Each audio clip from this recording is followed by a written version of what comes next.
हाँ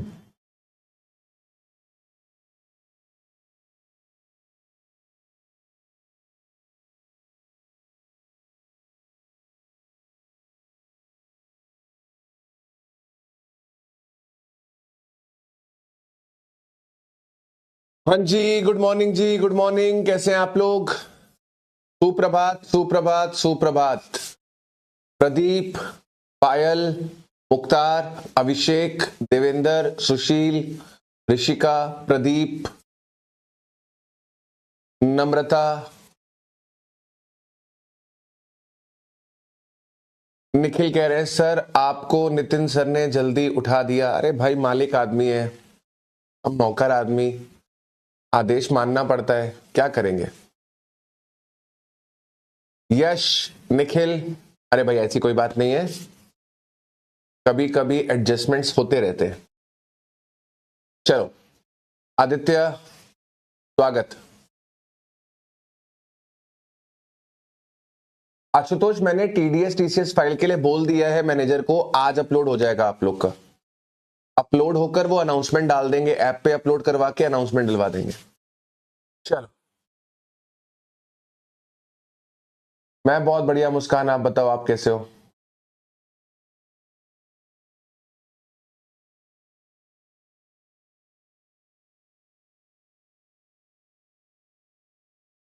good morning, good morning, good morning, good morning, good morning.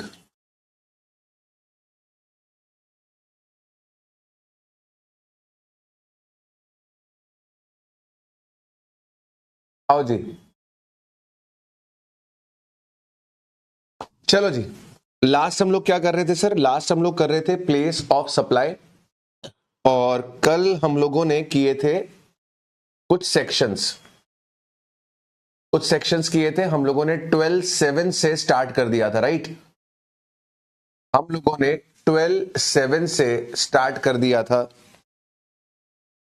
12/7 से हम लोगों ने स्टार्ट कर दिया था। 12/7 किसकी बात कर रहा था सर?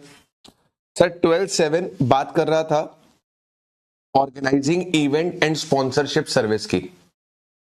इसमें वो कह रहा था कि सर अगर इवेंट ऑर्गेनाइज करने की सर्विस दी गई है या इवेंट के अंदर स्पॉन्सरशिप की सर्विसेज दी गई है तो चेक करना पड़ेगा सर्विस रिसिपिएंट रजिस्टर्ड है कि नहीं। अगर सर्विस रिसिपिएंट रजिस्टर्ड है तो प्लेस ऑफ सप्लाई बनेगा रिसिपिएंट का लोकेशन, और रजिस्टर्ड नहीं है तो चेक करना पड़ेगा कि इवेंट कहां पर हुआ है। इवेंट अगर इंडिया में हुआ है तो इवेंट की लोकेशन, और इवेंट अगर इंडिया के बाहर हुआ है तो लोकेशन ऑफ सर्विस रिसिपिएंट आपका प्लेस ऑफ सप्लाई बन जाएगा। इसके बाद सेक्शन 12(8) देखा था, transportation of goods including mail और कुरियर। तो अगर आप गुड्स का ट्रांसपोर्टेशन करते हो इंक्लूडिंग मेल और कुरियर तो वो 12(8) में गवर्न होता है। यहां पर भी चेक करता है कि सर्विस रिसिपिएंट रजिस्टर्ड है कि नहीं। अगर रजिस्टर्ड है तो प्लेस ऑफ सप्लाई क्या बन रहा है? सर्विस रिसिपिएंट का लोकेशन। और रजिस्टर्ड नहीं है तो सर प्लेस ऑफ सप्लाई वो लोकेशन बन रही है जहां पे गुड्स को हैंडओवर किया गया था ट्रांसपोर्टेशन पर्पस के लिए। इसके बाद आपने सेक्शन 12(9) देखा था, ट्रांसपोर्टेशन ऑफ पैसेंजर। यहां पे टिकट इशू के केस में क्या था? रिसिपिएंट अगर रजिस्टर्ड है तो प्लेस ऑफ सप्लाई रिसिपिएंट का लोकेशन। रिसिपिएंट अगर रजिस्टर्ड नहीं है तो प्लेस ऑफ सप्लाई बनेगा वो लोकेशन जहां पर पैसेंजर ने एम्बार्क किया है फॉर द कॉन्टिन्यूअस जर्नी। यहां पर आपको एक चीज याद रखनी है कि अगर आप लोगों को सिंगल टिकट इशू किया गया है for the outward as well as for the return journey, single ticket issue किया गया है for the outward as well as for the return journey, तो आप इन दोनों को क्या लेके चलेंगे? सेपरेट जर्नी लेकर चलेंगे। तो जैसे अगर मैंने Delhi to Indore and Indore to Delhi का टिकट एक साथ बुक करवाया है तो दिल्ली टू इंदौर को सेपरेट जर्नी माना जाएगा एंड इंदौर टू दिल्ली को सेपरेट जर्नी माना जाएगा। इसके बाद अगर आपको पास इशू करा जाता है और आपका बोर्डिंग पॉइंट नोन नहीं होता, पास इशू करा जाता है और बोर्डिंग पॉइंट नोन नहीं होता, तो अगेन अगर रिसिपिएंट रजिस्टर्ड है तो रिसिपिएंट का लोकेशन। रिसिपिएंट अगर रजिस्टर्ड नहीं है लेकिन उसका एड्रेस अवेलेबल है तो रिसिपिएंट का लोकेशन, और एड्रेस भी अवेलेबल नहीं है तो सर्विस प्रोवाइडर का लोकेशन। इसके बाद आपने 12(10) देखा था कि अगर आपको सर्विसेज प्रोवाइड करी जा रही है ऑन बोर्ड कन्वेंस, तो ऐसे केस में जो आपका फर्स्ट स्केड्यूल डिपार्चर है वो जगह अपने पास क्या बन जाएगा? वो अपने पास प्लेस ऑफ सप्लाई बन जाएगा, वो अपने पास प्लेस ऑफ सप्लाई बन जाएगा। ठीक है, भाभी कह रहे हैं सर 12.8 में डेस्टिनेशन प्रिंसिपल वायलेट हो रहा है। 12.8 में डेस्टिनेशन प्रिंसिपल वायलेट हो रहा है, जहां पर गुड्स हैंडओवर करे हैं वो प्लेस ऑफ सप्लाई नहीं बननी चाहिए थी, प्लेस ऑफ सप्लाई बननी चाहिए थी डेस्टिनेशन। अरे मुन्ना, ट्रांसपोर्टेशन की सर्विस तो डेस्टिनेशन में पहुंच के खत्म हो जाएगी ना। ट्रांसपोर्टेशन की सर्विस तो डेस्टिनेशन में पहुंच के खत्म हो जाएगी। अगर सूरत से ट्रांसपोर्टेशन शुरू हुई है तो जयपुर तक पहुंचते पहुंचते तो ट्रांसपोर्टेशन की सर्विस खत्म हो जाएगी। राजस्थान आप कैसे बना सकते हो प्लेस ऑफ सप्लाई? थोड़ा लॉजिक तो लगाओ। यहां पर तो ट्रांसपोर्टेशन की सर्विस टर्मिनेट होगी, कंजम्पशन थोड़े ना यहां पर हुआ, यहां पर तो सर्विस टर्मिनेट हो गई, कंजम्पशन आपका शुरू हुआ यहां पर सूरत में, तो सूरत आपका प्लेस ऑफ सप्लाई। ठीक है, चलो इसके बाद हम लोगों ने लास्ट सेक्शन करा था जाते जाते, सेक्शन नंबर 12-11 टेलीकम्युनिकेशन सर्विसेज का। टेलीकम्युनिकेशन सर्विसेज के अंदर हमने देखा था कि अगर आपके घर पे इंस्ट्रूमेंट इंस्टॉल करना पड़ता है सर्विस को प्रोवाइड करने के लिए, तो जहां कहीं पर भी इंस्ट्रूमेंट इंस्टॉल किया जाएगा that place will be the place of supply. जहां कहीं पर भी इंस्ट्रूमेंट इंस्टॉल किया जाएगा that place will be the place of supply. Postpaid connection है और एड्रेस अवेलेबल है तो रिसिपिएंट का लोकेशन, एड्रेस अवेलेबल नहीं है तो सर्विस प्रोवाइडर का लोकेशन। अगर प्रीपेड कनेक्शन है और आप रिचार्ज करवा रहे हो एजेंट और डिस्ट्रीब्यूटर्स के थ्रू रिचार्ज करवा रहे हो तो एजेंट और डिस्ट्रीब्यूटर का जो लोकेशन है वो प्लेस ऑफ सप्लाई बन जाएगा। ऑनलाइन मोड से रिचार्ज करवा रहे हो तो रिसिपिएंट का लोकेशन आपका प्लेस ऑफ सप्लाई बन जाएगा। बाकी केसेस में अगर एड्रेस अवेलेबल है रिसिपिएंट का तो रिसिपिएंट की लोकेशन, एड्रेस अवेलेबल नहीं है तो वहां पर सर्विस प्रोवाइडर की लोकेशन आपका प्लेस ऑफ सप्लाई बन जाए। ठीक है, शुभदीप कह रहे हैं आज सर बल्ले बल्ले करेंगे। यहां कौन सी बैलेंस शीट मैच होगी जो मैं बल्ले बल्ले करूंगा? बल्ले बल्ले तो बैलेंस शीट मैच होने पे करते हैं। चलो अब गाड़ी को आगे बढ़ाते हैं और बात करते हैं। मैंने आपको पढ़ने के लिए दिया था, आप पढ़कर आए हो? नहीं सर, पढ़ के आना था क्या? हम कहां पढ़ के आएंगे सर, हमें थोड़ा ना सीए बनना है। बढ़िया बेटा, बढ़िया है। चलो अब आते हैं सर 12-12 पे। अब आते हैं सर 12-12 पे फाइनेंशियल एंड स्टॉक ब्रोकिंग की services, financial and stock broking की services. Section 12-12 financial and stock broking की services. The place of supply of banking and other financial services like stock broking services to the any person is the location of the recipient of service in the records of the supplier। place of supply क्या बन रहा है? place of supply बन रहा है location of the recipient of service in the records of the supplier। however if the location of recipient of service is not available in the records of the supplier then the place of supply is the location of the supplier of service। ध्यान से समझो मेरी बात को क्या कह रहा है, ध्यान से समझो मेरी बात को वो क्या कह रहा है। सेक्शन नंबर 12-12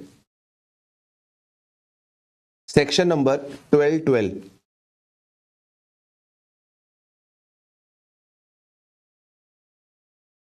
बैंकिंग सर्विसेज के ऊपर लगेगा।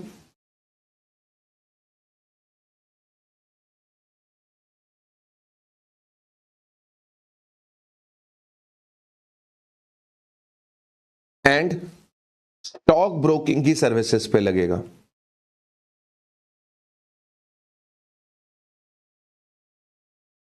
ठीक है, देखो आप अगर अपना बैंक में अकाउंट ओपन करवाते हो, आप अगर बैंक में अपना अकाउंट ओपन करवाते हो तो क्या वो अकाउंट बिना केवाईसी के ओपन हो जाता है? नहीं होता। अगर आपको बैंक में अकाउंट ओपन करवाना है तो आपकी केवाईसी होगी और केवाईसी के अंदर आपका आधार, आपका पैन, अगर आप बिजनेस का अकाउंट खुलवा रहे हो तो आपका जीएसटी का रजिस्ट्रेशन नंबर, ये सारी चीजें लगती हैं, ये सारी चीजें लगती हैं। आपका वेरिफिकेशन होता है, एड्रेस वेरिफिकेशन होता है, और उसके बाद ही आपका अकाउंट जो है वो ओपन करा जाता है, उसके बाद ही आपका अकाउंट जो है ओपन करा जाता है।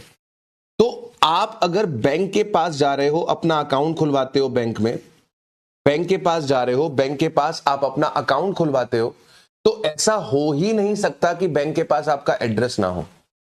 सिमिलरली अगर आपको शेयर्स खरीदने बेचने हैं तो आपको ब्रोकर के पास अपने आप को क्या करना पड़ता है सर? आपको ब्रोकर के पास रजिस्टर करना पड़ता है। आपको ब्रोकर के पास अपने आप को रजिस्टर करना पड़ता है। जैसे मेरा ग्रो में अकाउंट है, ग्रो में अकाउंट है, तो जब मैंने ग्रो में अकाउंट खुलवाया तो उन्होंने मेरा वीडियो वेरिफिकेशन भी किया था, उन्होंने मेरे से आधार भी मांगा, उन्होंने मेरे से पैन भी मांगा। तो वहां पर भी नो योर कस्टमर होता है, केवाईसी होती है, और केवाईसी के अंदर आपका एड्रेस, आपका आधार, आपका पैन, ये सारी चीजें ली जाती हैं। तो जनरली जब ये अपने अकाउंट होल्डर को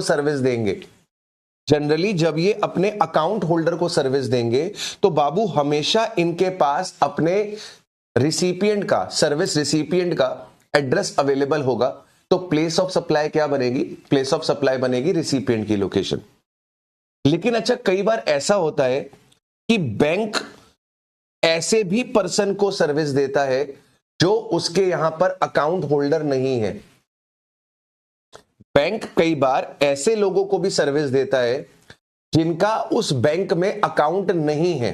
जैसे मान लो मुझे डिमांड ड्राफ्ट बनवाना है, मान लो 5,000 रुपए का डिमांड ड्राफ्ट बनवाना है, ठीक है, मुझे फीस जमा करनी है और मुझे 5,000 रुपए का डिमांड ड्राफ्ट बनवाना है, 5,000 का डिमांड ड्राफ्ट बनवाना है। तो मेरे पास 5,000 रुपए कैश में है। मैं गया आईसीआईसीआई बैंक के पास, यहां पर मेरा अकाउंट नहीं है, लेकिन मैं इनको 5,000 रुपए प्लस डीडी की जो भी फीस है, मान लो डीडी बनाने की फीस 200 रुपए की है, तो मैं इनको 5,000 रुपए प्लस डीडी की फीस 200 रुपए दे दूंगा। ये मेरे को बदले में क्या दे देंगे? डिमांड ड्राफ्ट बनाकर दे देंगे। इससे फर्क नहीं पड़ता कि मेरा आईसीआईसीआई में बैंक अकाउंट नहीं है। कैश अगर मैं लेकर जाऊंगा तो वो मुझसे कैश ले लेंगे और कैश लेकर मेरे को डीडी बनाकर दे देंगे। तो लॉ मेकर कहता है कि अगर सर्विस दी जा रही है ऐसे व्यक्ति को जो अकाउंट होल्डर नहीं है, जिसका आपके पास एड्रेस अवेलेबल नहीं है, तो ऐसे केस में क्या होगा? ऐसे केस में जो सर्विस प्रोवाइडर की लोकेशन है वही अपने पास क्या बन जाएगी? Place of supply. तो सिंपल सा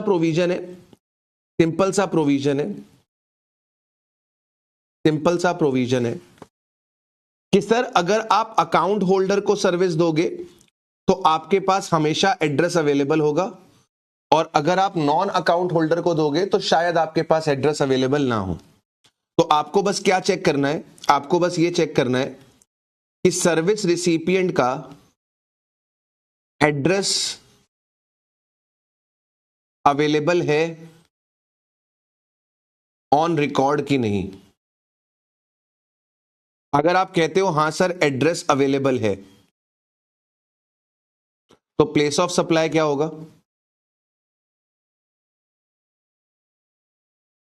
सर्विस रिसिपिएंट का लोकेशन। और सर अगर अपने पास एड्रेस अवेलेबल नहीं है तो प्लेस ऑफ सप्लाई क्या बनेगी? अगर एड्रेस अवेलेबल नहीं है तो प्लेस ऑफ सप्लाई क्या बनेगी? एड्रेस अवेलेबल नहीं है तो प्लेस ऑफ सप्लाई क्या बनेगी? एड्रेस अवेलेबल नहीं है तो प्लेस ऑफ सप्लाई बन जाएगा सर्विस प्रोवाइडर का लोकेशन।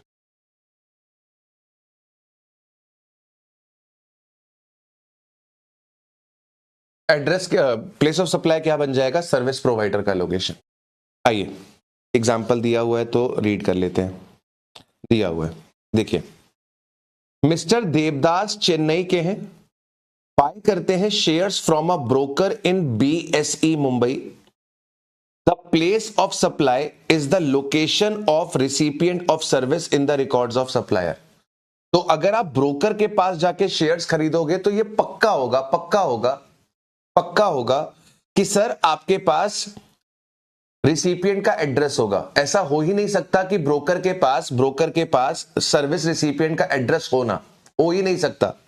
तो हमें पता है देवदास किधर के हैं, देवदास चेन्नई के हैं, हमें पता है। तो देवदास अगर चेन्नई के हैं तो प्लेस ऑफ सप्लाई क्या बनेगी, प्लेस ऑफ सप्लाई चेन्नई बनेगी। अरिहंत विड्रॉ करते हैं money from the best bank ATM in the Amritsar. Mister Arihant has crossed his limit of free ATM withdrawal. The place of supply is the location of the recipient of the service in the records of the supplier, that is new Delhi. अच्छा एक बात बताओ, मेरा bank of Baroda में account है, मेरा bank of Baroda में account है, मैं अकाउंट होल्डर हूं, मैं अकाउंट होल्डर हूं बैंक ऑफ बड़ौदा में। बैंक ऑफ बड़ौदा क्या करती है सर, बैंक ऑफ बड़ौदा मेरे को 5 फ्री ट्रांजैक्शन देती है during the month, 5 free transactions देती है एटीएम के पर मंथ, एटीएम के पर मंथ, और उसके बाद 20 रुपए चार्ज करती है। आफ्टर दैट वो मेरे से 20 रुपए चार्ज करती है पर ट्रांजैक्शन वो मेरे से 20 रुपए चार्ज करती है। मान लो मैंने 7th ट्रांजैक्शन जो किया वो एसबीआई के एटीएम पे किया, मैंने 7th ट्रांजैक्शन जो किया वो एसबीआई के एटीएम पे किया, एसबीआई के एटीएम पे किया। आप मुझे सोचकर जवाब देना, आप मुझे सोचकर जवाब देना, 20 रुपए का चार्ज मेरे से कौन लेगा, बैंक ऑफ बड़ौदा लेगा कि 20 रुपए का चार्ज एसबीआई लेगा, क्या लगता है?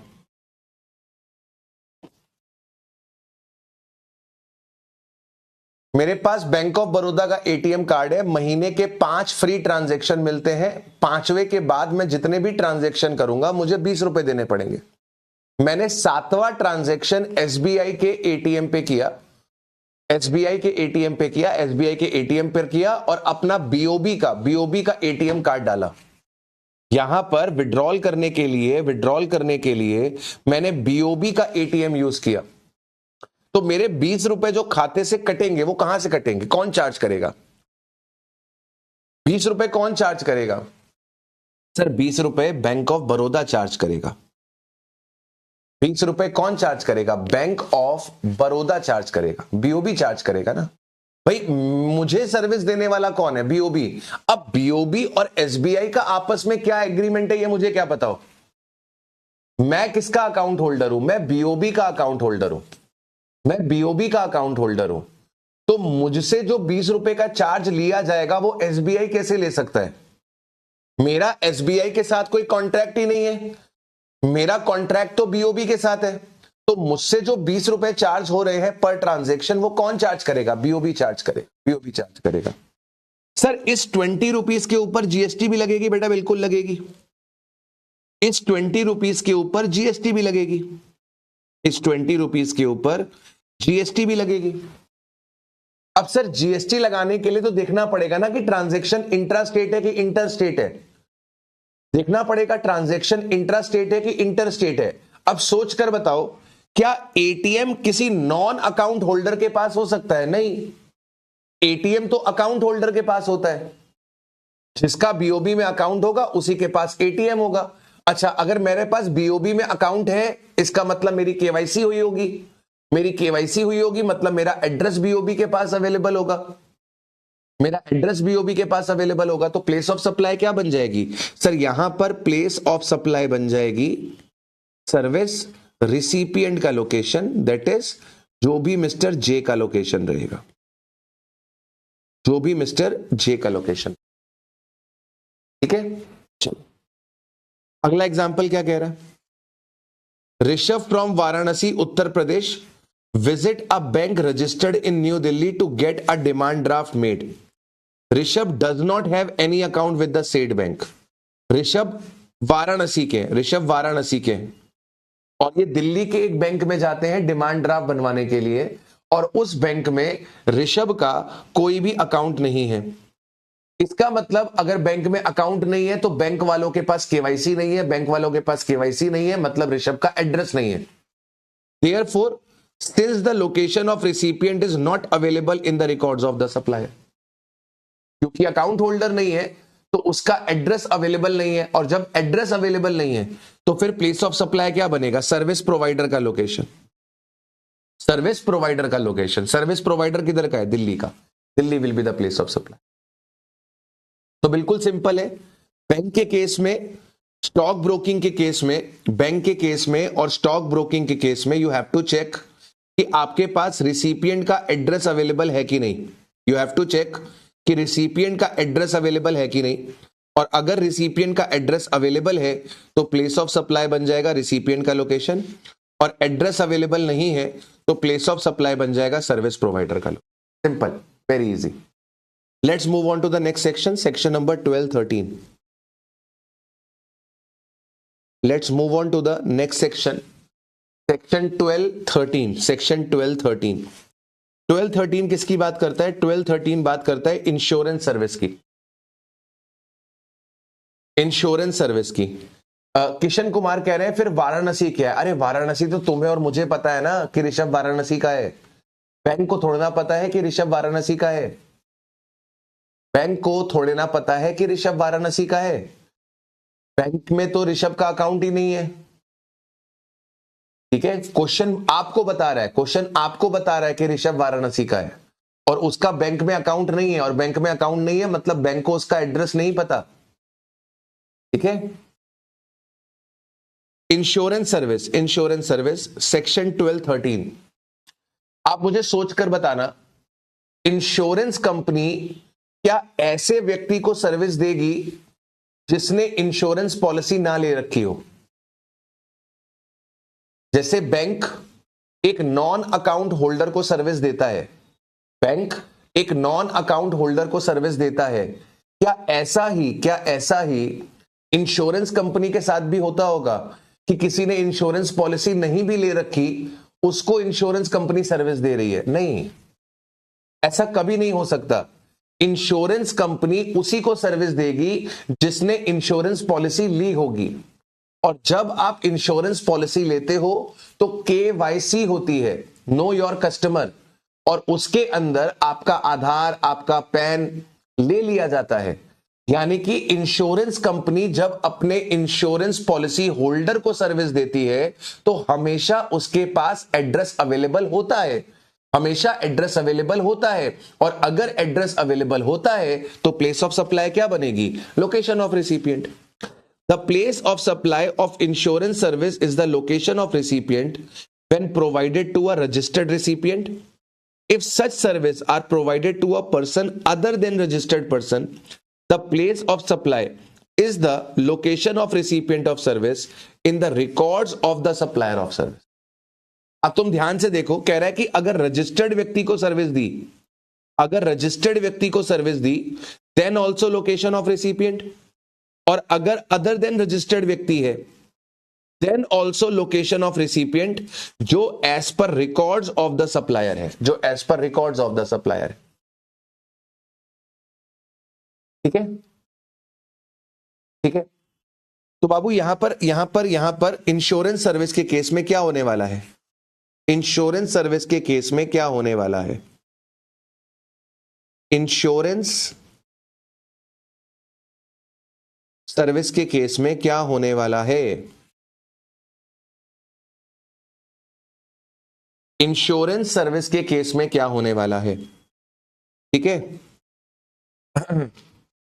इंश्योरेंस सर्विस के केस में क्या होने वाला है? इंश्योरेंस सर्विस के केस में place of supply, place of supply हमेशा क्या बनेगी?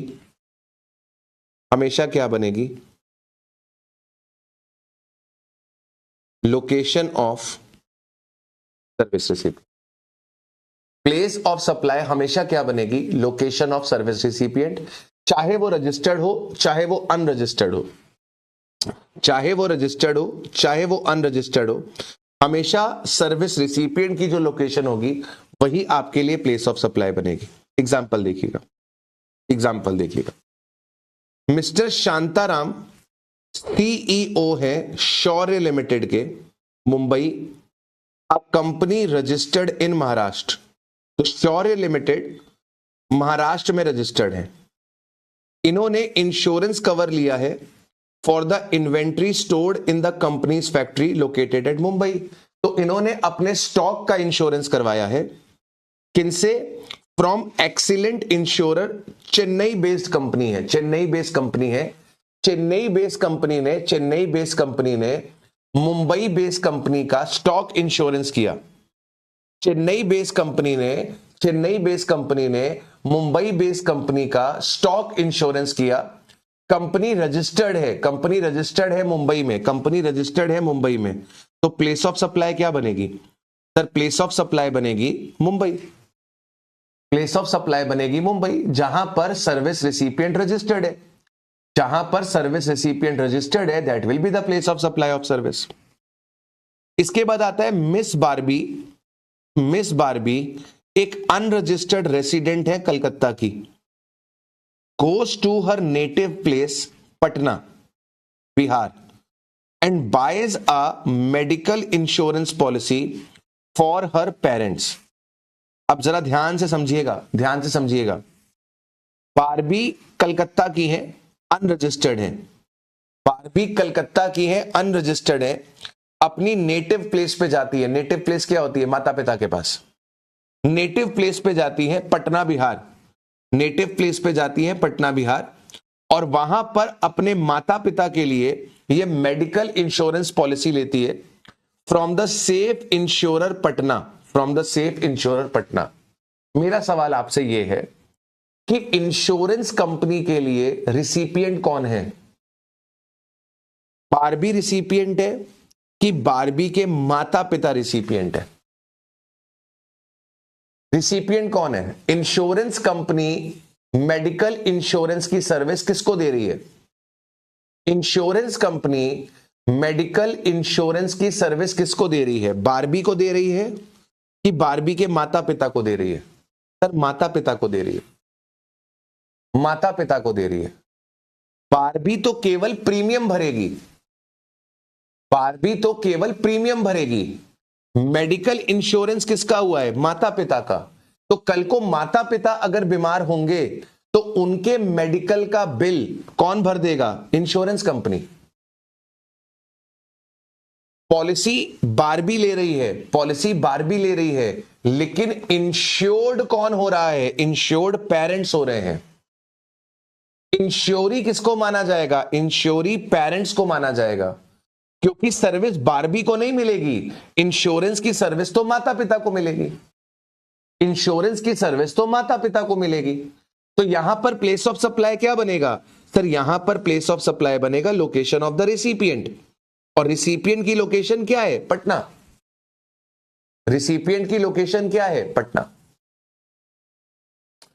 डन हो गई बात?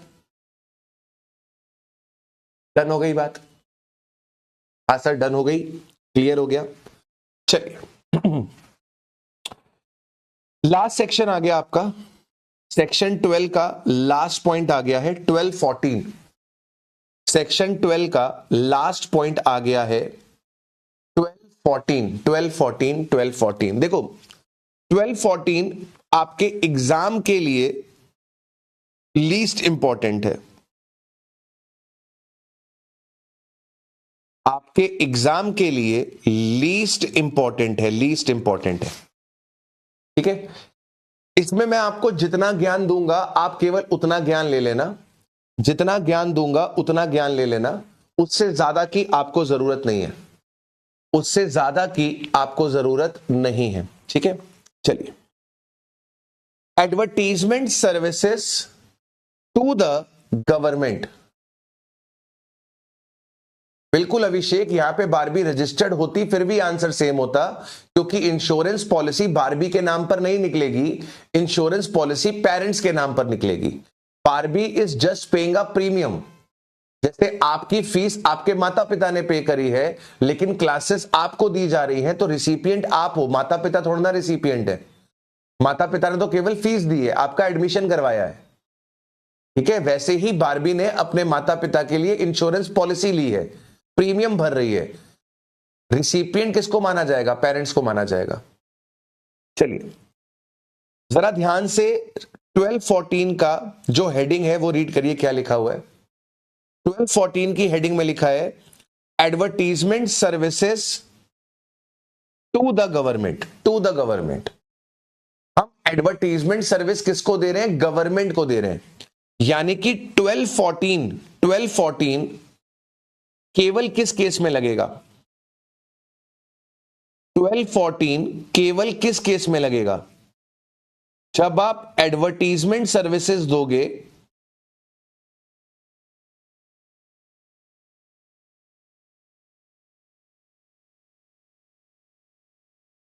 जब आप एडवर्टीजमेंट सर्विसेज दोगे किसको? गवर्नमेंट को।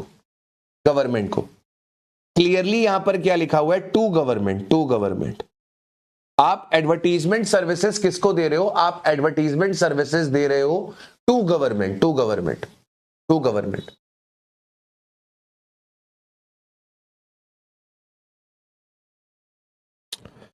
Advertisement services to government. To government. Advertisement services to government.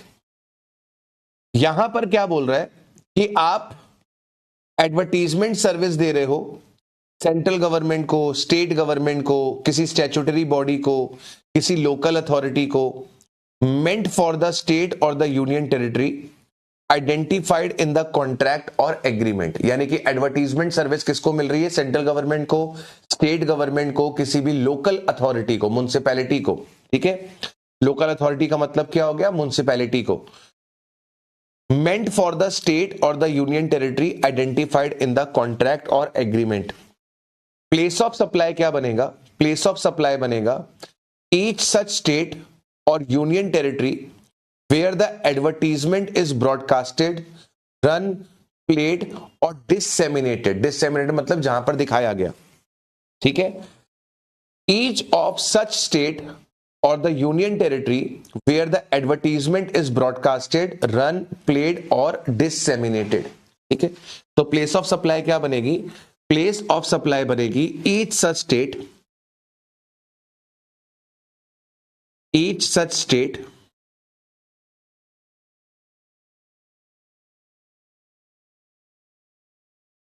और union territory, each such state और union territory where advertisement service is provided. Where advertisement services is provided, where advertisement services provided। आपने कई बार देखा होगा कि government की कुछ भी स्कीम आती है तो गवर्नमेंट उस स्कीम का क्या करती है? प्रचार करती है। गवर्नमेंट उस स्कीम का क्या करती है? प्रचार करती है। गवर्नमेंट उस स्कीम का एडवर्टीजमेंट करती है। जैसे गवर्नमेंट ने पॉपुलेशन कंट्रोल करने के लिए, पॉपुलेशन कंट्रोल करने के लिए अलग अलग स्लोगन्स बनवाए और उनकी होर्डिंग्स बनवाकर अलग अलग जगह पर लगवा दी। होर्डिंग्स बनवाकर अलग अलग जगह पर लगवा दी। जैसे उनका एक स्लोगन था, उनका एक स्लोगन था बच्चे दो ही अच्छे,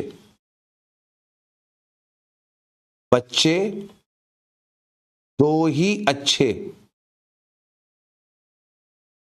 बच्चे दो ही अच्छे। ठीक है, एक स्लोगन था बहुत बढ़िया लगता है मेरे को, दो बच्चे हैं मीठी खीर, दो बच्चे हैं मीठी खीर,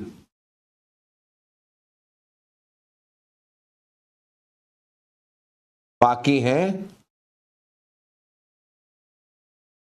बवासीर।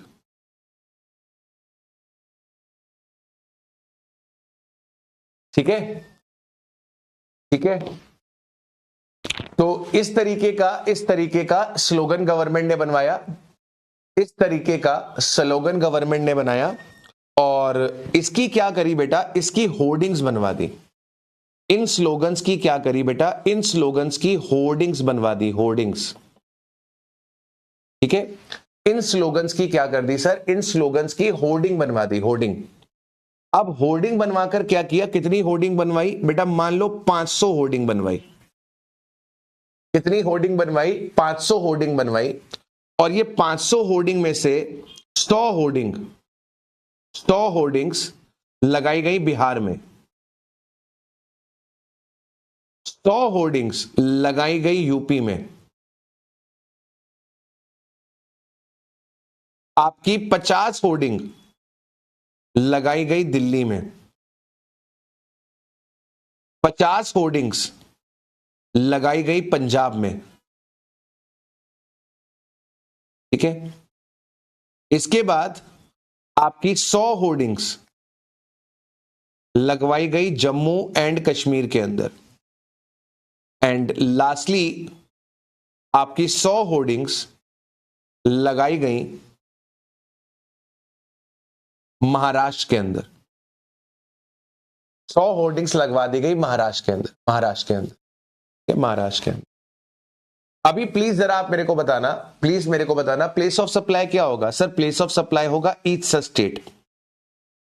प्लेस ऑफ सप्लाई क्या बनेगा सर, प्लेस ऑफ सप्लाई बनेगा, प्लेस ऑफ सप्लाई बनेगा each such state, each such state, each such state.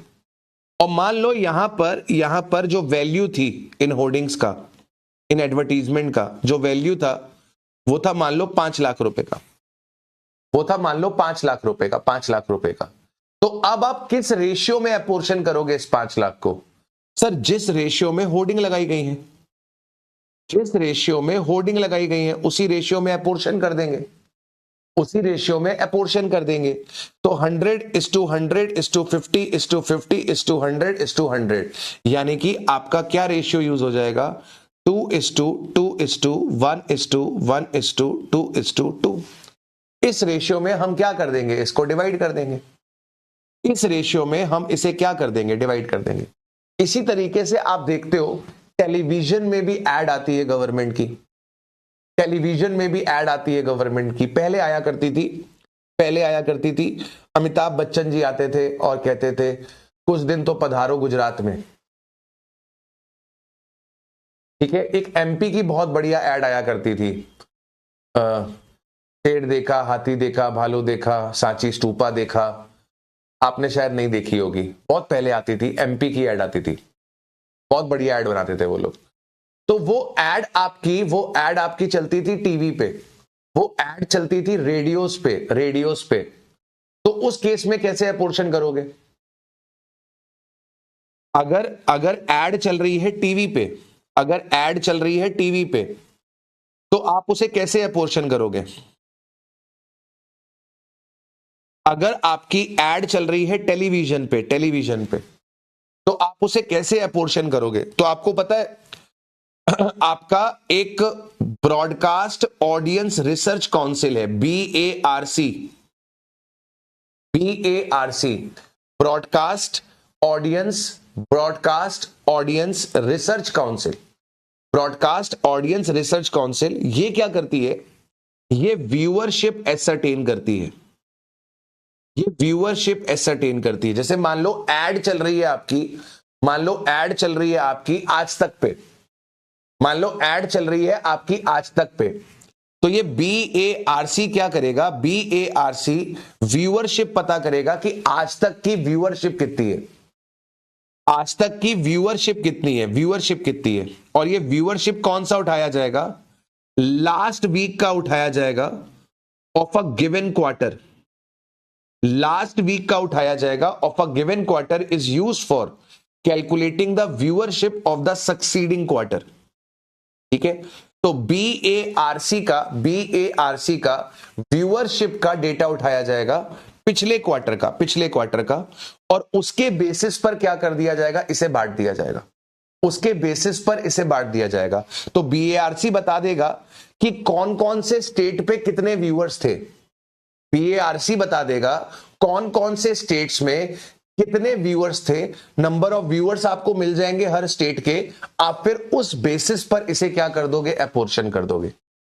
अगर आप रेडियो चैनल्स पे चला रहे हो, रेडियो चैनल्स पे चला रहे हो, तो जितना आपने अमाउंट पे करा है such radio stations which by the virtue its name is a part of each state or union territory। ठीक है, तो रेडियो स्टेशंस अगर अलग अलग स्टेट्स में है तो जितने स्टेट्स में वो चल रहे हैं उसके बेसिस पर बांट देंगे। ठीक है, इस पे ना बहुत ज्यादा विचार नहीं करना है क्योंकि एग्जाम में नहीं आएगा।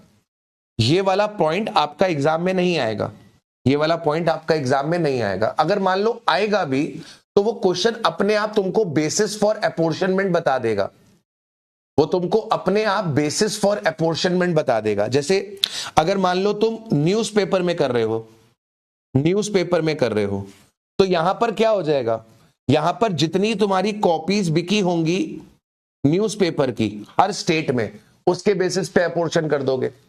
जैसे मान लो तुमने दैनिक जागरण में ऐड दी, तो दैनिक जागरण की ऐड अगर तुमने यूपी में दी और तुमने बिहार में दी और तुमने लेट से दिल्ली में दी, ऐड 3 जगह पे चली, यूपी में चली, बिहार में चली और दिल्ली में चली, तो दैनिक जागरण की जितनी कॉपीज बिकी यूपी में, बिहार में और दिल्ली में, वो अपॉर्शनमेंट का बेसिस बन जाएगा।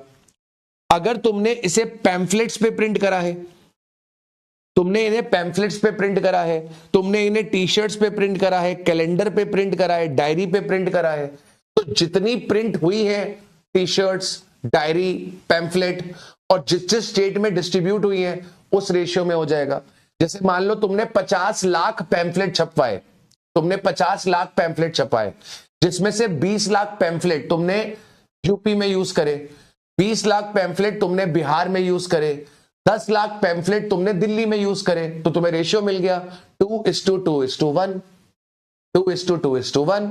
ठीक है, तो इस तरीके से आपका काम हो जाएगा। होर्डिंग्स की बात अगर हो रही है तो अभी मैंने बता दिया कि जितनी होर्डिंग्स आपकी हर स्टेट में है उसके बेसिस पे कर देंगे, उसके बेसिस पे कर देंगे।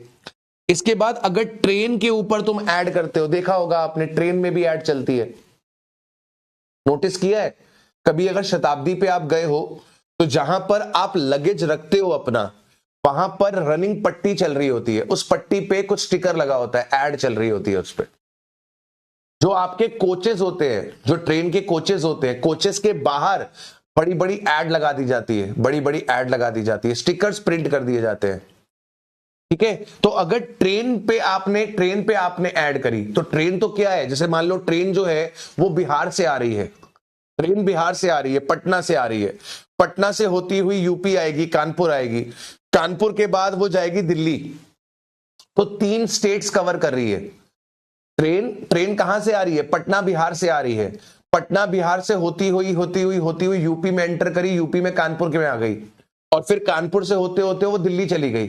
तो ट्रेन तो मल्टीपल स्टेट से जा रही है, ट्रेन तो मल्टीपल स्टेट से जा रही है। ऐसे केस में क्या करोगे सर? ऐसे केस में हम रेलवे ट्रैक की लेंथ नाप लेंगे, हम रेलवे ट्रैक की लेंथ नाप लेंगे कि रेलवे ट्रैक कितना बिहार में था, रेलवे ट्रैक कितना यूपी में था, रेलवे ट्रैक कितना दिल्ली में था। मतलब मान लो कि तुम्हारा 200 किलोमीटर का ट्रैक बिहार में था, 800 किलोमीटर का ट्रैक यूपी में था और 100 किलोमीटर का ट्रैक तुम्हारा दिल्ली में था, तो तुम्हें रेशियो मिल गया 2:8:1। तो अगर ट्रेन में हो रहा है तो ट्रेन में तुम किसको पकड़ लोगे? ट्रैक को पकड़ लोगे।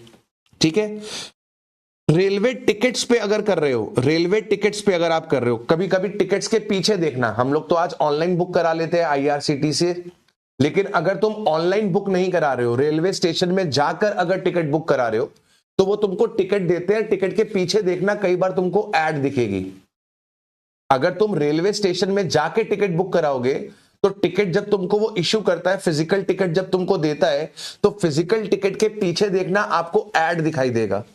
तो इस केस में क्या बोल रहा है, इस केस में क्या बोल रहा है कि आपका आपका आपका आपका जो अपॉर्शनमेंट बनेगा वो कैसे बनेगा? Amount attributable to each state or UT calculated in the ratio of number of railway stations in each of the state और यूटी। यहां पे number of railway stations, number of railway stations. ठीक है, तो एक बार इसको रीड कर लेना, एक बार रीड कर लेना, बहुत ज्यादा इस पे टेंशन मत लेना। ठीक है, एक बार रीड करके बस दिमाग में ये देख लेना कि कौन सा रेशियो यूज करना है, कौन सा रेशियो यूज करना है। केवल आपको एक बार इसको रीड करना है, एग्जाम में नहीं आएगा। ठीक है, एग्जाम में नहीं आएगा, और इन केस आया भी तो वो आपको अपोर्शनमेंट बता देगा कि इस रेशियो में अपोर्शन होने वाला है। ठीक है, मोटी मोटी बात जो समझने वाली है वो क्या है, मोटी मोटी बात जो समझने वाली है वो ये है कि सर अगर हम एडवर्टीजमेंट दे रहे हैं गवर्नमेंट को, अगर हम एडवर्टीजमेंट दे रहे हैं गवर्नमेंट को, तो प्लेस ऑफ सप्लाई क्या बनेगा, प्लेस ऑफ सप्लाई बनेगा ईच सच स्टेट और UT where the advertisement service is provided. जिस जिस स्टेट में आपने एडवर्टीजमेंट सर्विस दी है वो स्टेट प्लेस ऑफ सप्लाई बनेगा। बेसिस ऑफ अपोर्शनमेंट बदलेगा जब आपका एडवर्टीजमेंट का मीडियम बदलेगा। एडवर्टीजमेंट अगर पैम्फलेट में हो रहा है तो पैम्फलेट के रेशियो में बांट देना, होर्डिंग्स पे हो रहा है होर्डिंग के रेशियो पे बांट देना, टेलीविजन पे हो रहा है तो BARC इसका डेटा आता है व्यूअरशिप का। ठीक है, आप देखते हो ना टीआरपी की रेटिंग आती है कि इस चैनल को, इस शो को इतनी टीआरपी मिल रही है। सुना है आपने वर्ड टीआरपी? ये टीआरपी कैसे मिलती है, कैसे पता चलता है कि ये शो नंबर 1 पे चल रहा है, ये शो नंबर 2 पे चल रहा है? तो वो टीआरपी की रेटिंग क्या है? वो टीआरपी की रेटिंग क्या है? व्यूअरशिप। BARC क्या है आपका?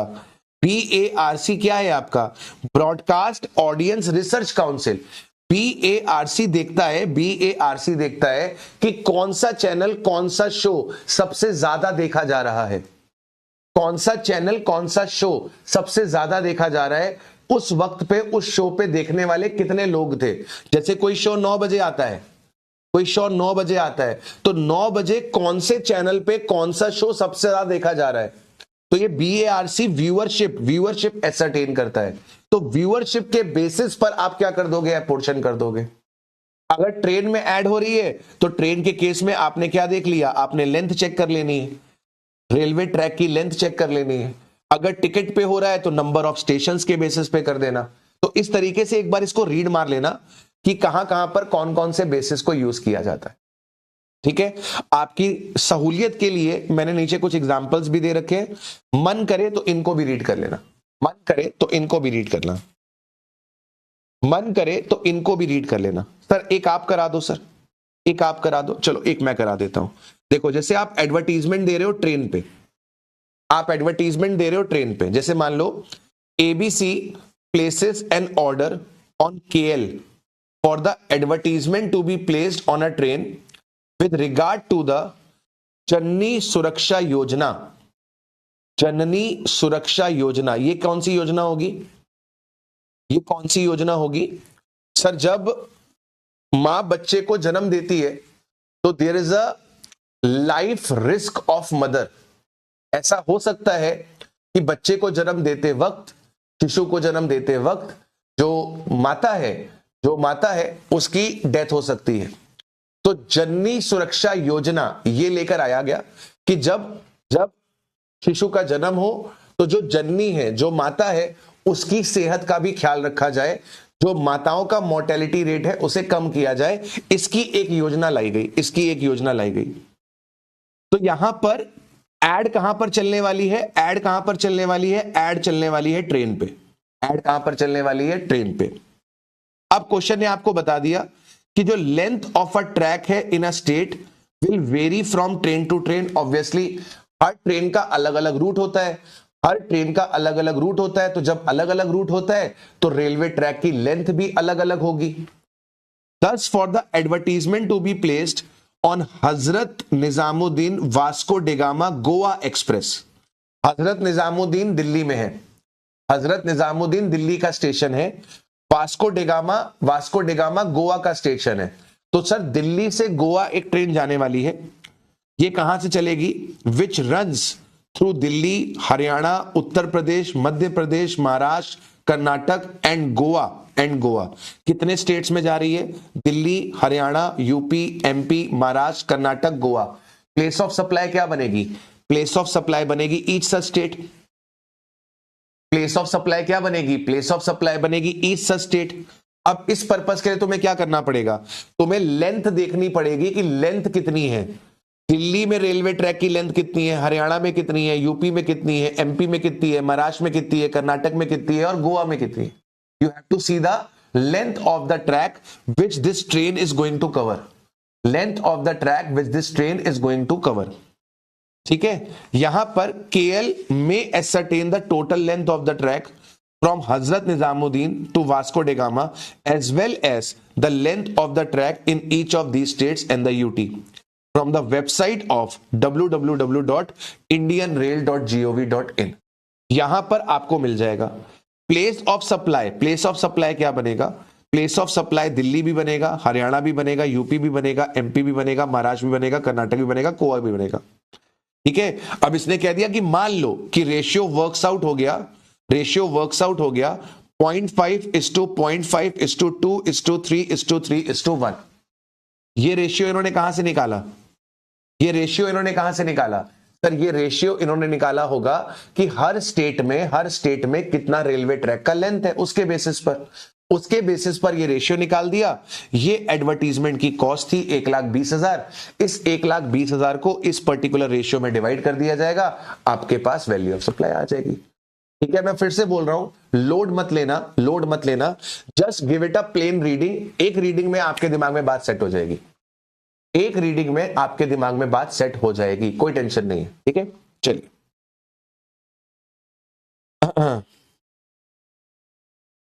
चलिए, अब ना मुझे आपको एक चीज करवानी है, एक चीज करवानी है। चलो पहले मैं आपको एक केस समझा दूं, मैं आपको एक केस समझा देता हूं, फिर उसके बाद मैं आपको रीडिंग करवाऊंगा, ठीक है? जैसे मान लीजिए मेरी एक कंपनी है, ठीक है, मेरी एक कंपनी है, चलो कंपनी का नाम लिख देते हैं, जे प्राइवेट लिमिटेड। मेरी ये कंपनी है जो रजिस्टर्ड है दिल्ली में, हमने क्या किया है सर? हमने एक नया क्लोथिंग ब्रांड लॉन्च किया है।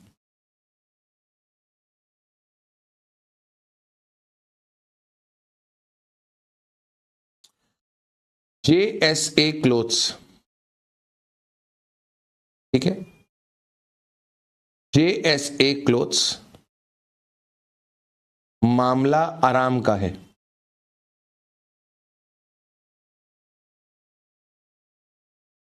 ये हमारे क्लोथ्स की टैगलाइन है, मामला आराम का है। ठीक है, JSA क्लोथ्स। अब मैं क्या चाह रहा हूं सर? मैं ये चाह रहा हूं कि मेरे इस नए क्लोथिंग ब्रांड का थोड़ा सा प्रमोशन हो जाए। मैं चाह रहा हूं मेरे इस ब्रांड का थोड़ा सा प्रमोशन हो जाए, एडवर्टीजमेंट हो जाए। तो मैं एडवर्टीजमेंट करवाने के लिए हमारे पास एक कंपनी है XYZ एडवर्टीजमेंट एजेंसी मुंबई। इनके पास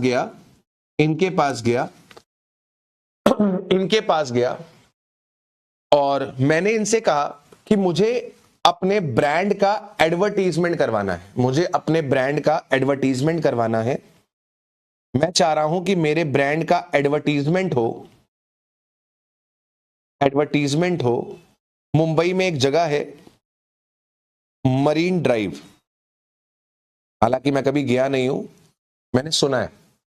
मरीन ड्राइव एक जगह है अपने पास मुंबई में एक जगह है मरीन ड्राइव। मैं ये चाहता हूं कि मेरे इस ब्रांड की बड़ी बड़ी होर्डिंग्स लग जाए, कहां पर लग जाए?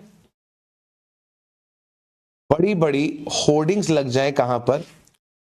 मरीन ड्राइव में होर्डिंग्स लग जाए और वहां पर मेरे ब्रांड का प्रमोशन हो, ठीक है। अब सर क्या हो रहा है? XYZ एडवर्टीजमेंट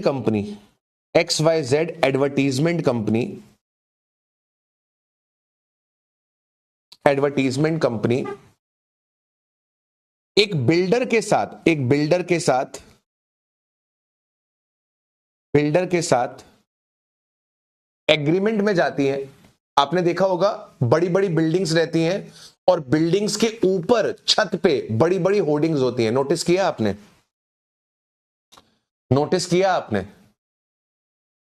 कि सर बिल्डिंग्स के ऊपर बड़ी बड़ी होर्डिंग्स लगी होती है और दूर से दिखती है। कोई भी गाड़ी आ रही होती है, उसकी नजर उस होर्डिंग पे जरूर पड़ती है। तो XYZ एडवर्टीजमेंट कंपनी एक बिल्डर के पास जाती है और बिल्डर इसको क्या दे देता है? सर बिल्डर इसको एडवर्टीजमेंट का स्पेस दे देता है। बिल्डर इसको क्या करता है?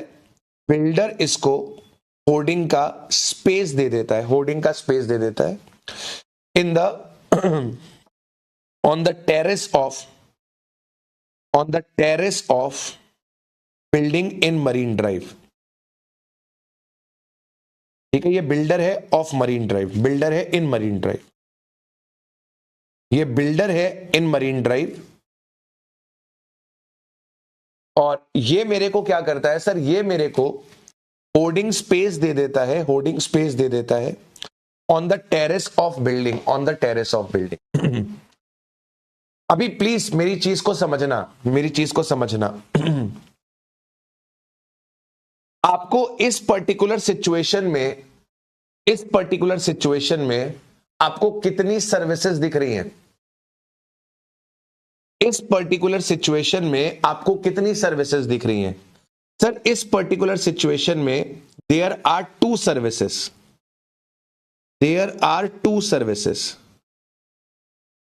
सर्विस नंबर वन जो XYZ एडवर्टीजमेंट एजेंसी प्रोवाइड कर रही है,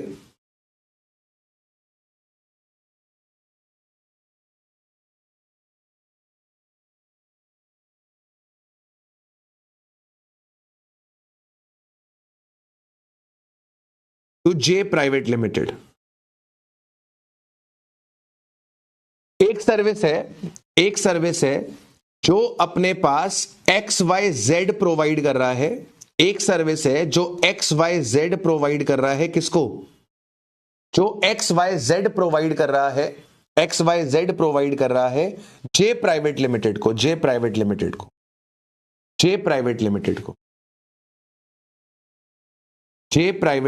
को। और दूसरी सर्विस है service number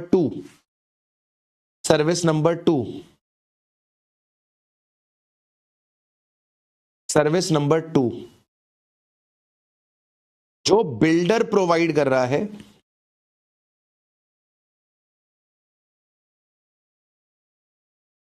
right to use the space in building for display of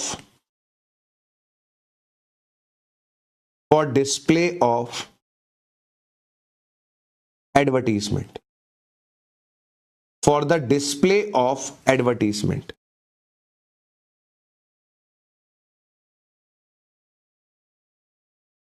For the display of advertisement। Everyone बात समझ में आ रही है?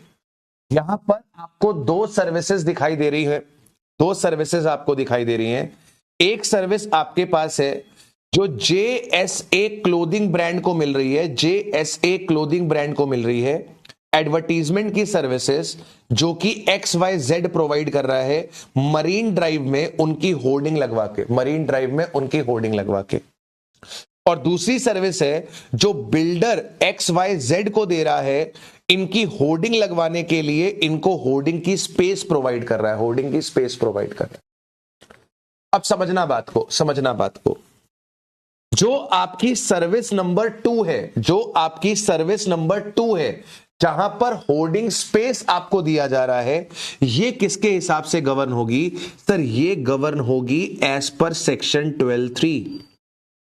इसका प्लेस ऑफ सप्लाई कैसे निकलेगा? इसका प्लेस ऑफ सप्लाई निकलेगा 12(3) के हिसाब से, 12(3) के हिसाब से, क्योंकि ये आपको क्या कर रहा है? ये आपको इमूवेबल प्रॉपर्टी का राइट टू यूज दे रहा है। वो जो आपका होर्डिंग है, वो जो होर्डिंग है, होर्डिंग यूज करने के लिए दे रहा है, होर्डिंग का राइट टू यूज दे रहा है, राइट टू यूज दे रहा है। और सर होर्डिंग अपने पास क्या है? होर्डिंग अपने पास क्या है बेटा? होर्डिंग अपने पास एक इमूवेबल प्रॉपर्टी है बेटा। होर्डिंग अपने पास क्या है? होर्डिंग अपने पास एक इमूवेबल प्रॉपर्टी है।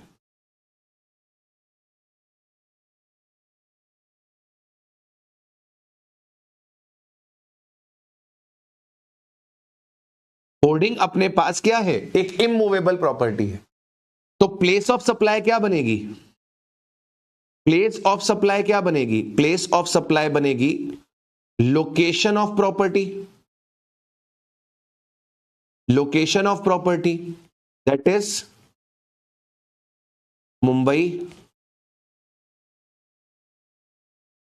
Maharashtra, that is Mumbai Maharashtra, Mumbai Maharashtra. ठीक है, अच्छा सर ये जो हमारी सर्विस नंबर 1 है, सर्विस नंबर 1 है, जहां पर आपको एडवर्टीजमेंट की सर्विस मिल रही है, जहां पर आपको एडवर्टीजमेंट की सर्विस मिल रही है, मुझे सोचकर बताओ एडवर्टीजमेंट की सर्विस कौन से सेक्शन पे आएगी? सेक्शन 12(3) इमूवेबल प्रॉपर्टी की बात करता है। 12(4) अपने पास restaurant, catering, health, beauty treatment उसकी बात करता है। 12(5) ट्रेनिंग, परफॉर्मेंस अप्रेजल की बात करता है। 12(6) एडमिशन टू इवेंट की बात करता है।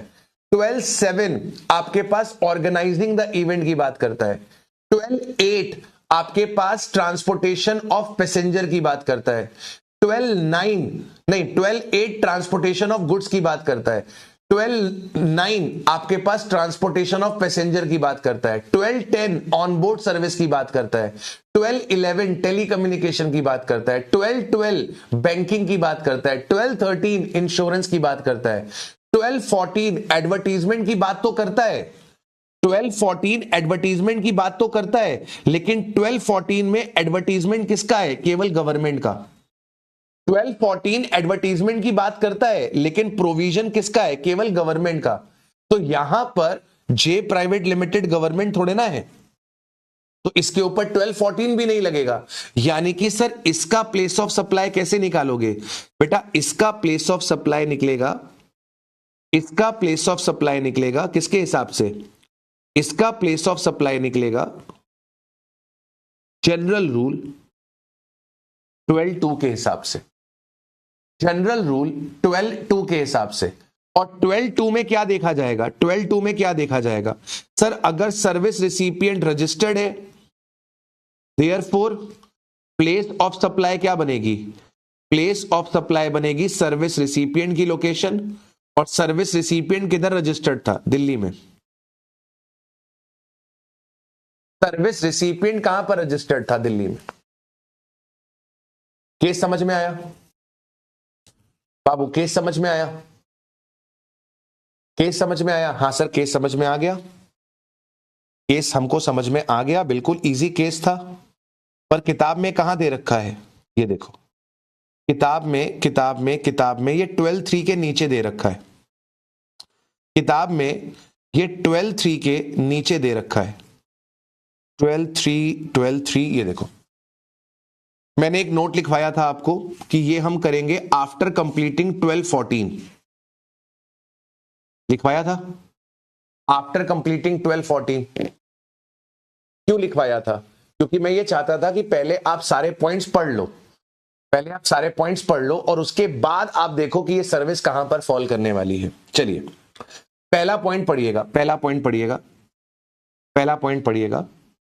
There may be a case where there is supply of space or supply of right to use the space, supply of space या फिर supply of right to use the space।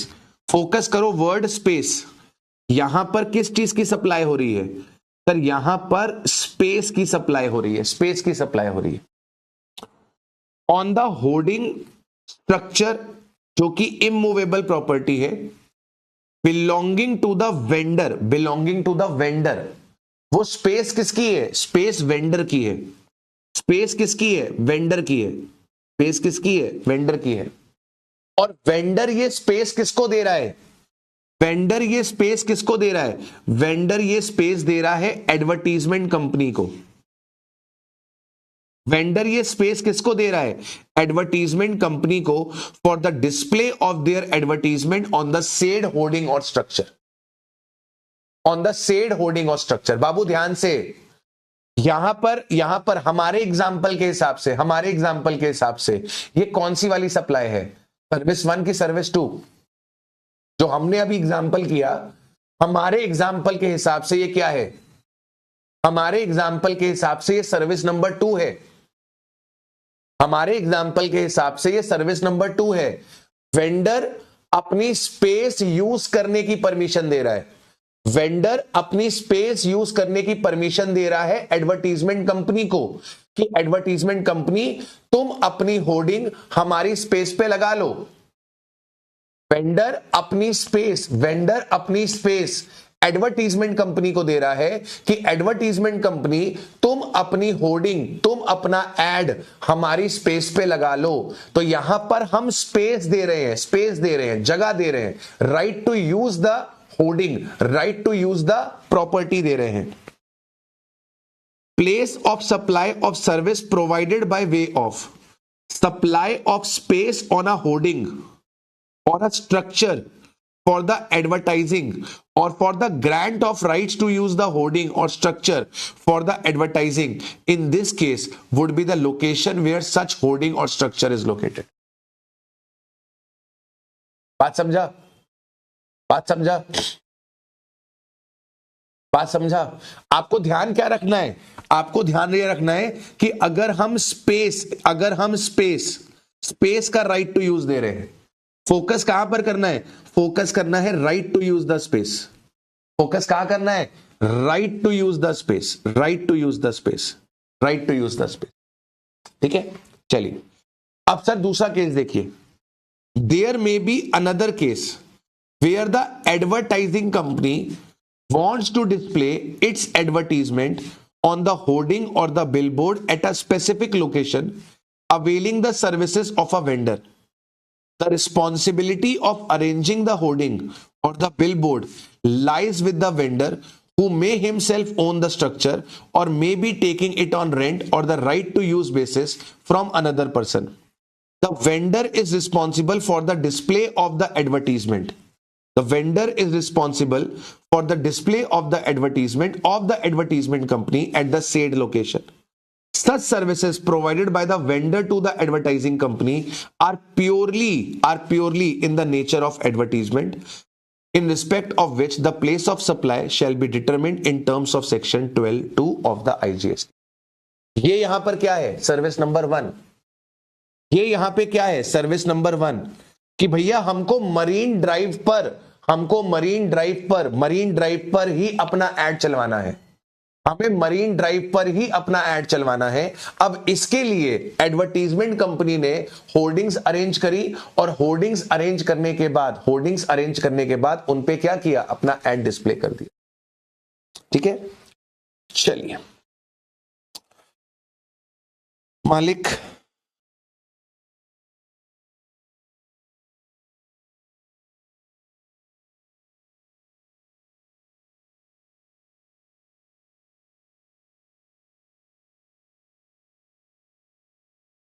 बच्चों inter state supply क्या होती है, क्या ये हम पढ़ चुके हैं? इंटर स्टेट सप्लाई क्या होती है, क्या हम पढ़ चुके हैं? हाँ सर, हम पढ़ चुके हैं। इंटर स्टेट सप्लाई वो है सर, इंटर स्टेट सप्लाई वो है सर, जहां पे लोकेशन ऑफ सप्लायर और प्लेस ऑफ सप्लाई सेम ना हो। लोकेशन ऑफ सप्लायर और place of supply, location of supplier और प्लेस ऑफ सप्लाई जहां पर सेम ना हो, जहां पर सेम ना हो, वो अपने पास क्या हो जाएगा? इंटर स्टेट हो जाएगा। तो अब जरा इंटर स्टेट की डेफिनेशन देखो कैसे दे रखी है। कह रहा है कि supply of goods in the course of inter state trade और commerce, supply of goods shall be considered as supply of goods in the course of interstate trade or commerce where the location of supplier and the place of supply are in two different state, are in two different union territory or in a state and a union territory. क्या बोल रहा है? कह रहा है sir location of supplier and place of supply, location of supplier and place of supply कहां होनी चाहिए? या तो डिफरेंट स्टेट में होनी चाहिए, या तो डिफरेंट यूटी में होनी चाहिए, या तो स्टेट एंड यूटी में होनी चाहिए। अरे भाई सप्लायर यूपी का है, सप्लायर यूपी का है, प्लेस ऑफ सप्लाई एमपी की है, डिफरेंट स्टेट हो गया। सप्लायर चंडीगढ़ का है, सप्लायर चंडीगढ़ का है, प्लेस ऑफ सप्लाई लद्दाख है,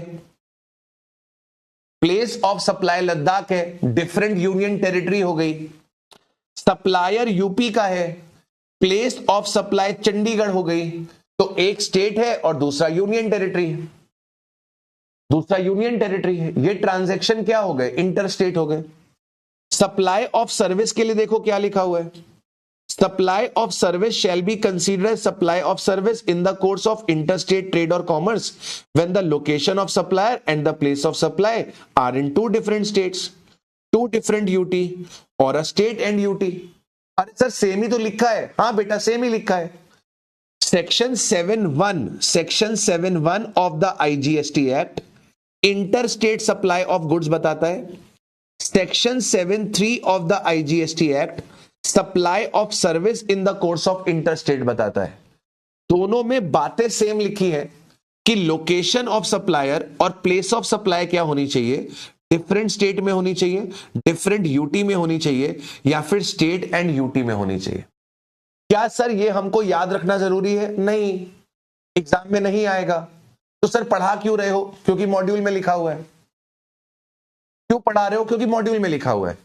इसलिए बस आपको अवगत करा दे रहा हूं कि ये आपके मॉड्यूल में दे रखा है लेकिन आएगा नहीं एग्जाम में। ठीक है, तो सेक्शन 7 किसको बताता है? इंटर स्टेट सप्लाई को बताता है, इंटर स्टेट सप्लाई को बताता है। इसी तरीके से सेक्शन नंबर 8 है। सेक्शन नंबर 8 क्या बताता है? सर सेक्शन नंबर 8 बताता है इंट्रा स्टेट सप्लाई। अब तुम बताओ इंट्रा स्टेट क्या होती है?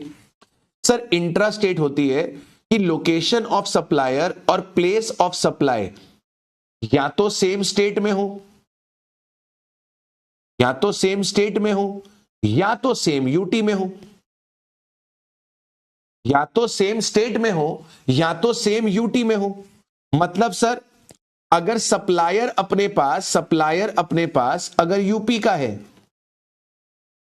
सप्लायर अगर अपने पास यूपी का है और प्लेस ऑफ सप्लाई भी यूपी की है, तो ये सेम स्टेट हो गई। सप्लायर अगर चंडीगढ़ का है और प्लेस ऑफ सप्लाई भी चंडीगढ़ हो गई, तो ये सेम यूटी हो गया। तो जब आप with in the state, with in the UT आपके पास लोकेशन ऑफ सप्लायर होगी और प्लेस ऑफ सप्लाई होगी, वो ट्रांजैक्शन इंट्रा हो जाएगा। ये बात कहां लिखी हुई है? सेक्शन नंबर 8 में लिखी हुई है। ये बात हमको पहले से आती थी, वेरी फर्स्ट डे हमने ये बात समझ ली थी कि दो तरीके के ट्रांजैक्शन होते हैं, इंटर स्टेट होता है, इंट्रा होता है। ठीक है, सेक्शन नंबर नहीं पता था, सेक्शन नंबर पता लग गया। इंटर स्टेट सप्लाई कौन बताता है? Section number 7 of the IGST act. Intra state कौन बताता है? Section 8 of the IGST act. बात खत्म। ओके सर, आगे बढ़ो सर, आगे बढ़ो सर। चलिए अब बात करते हैं sir supply in territorial waters, supply in territorial water, supply in territorial water, supply in territorial water.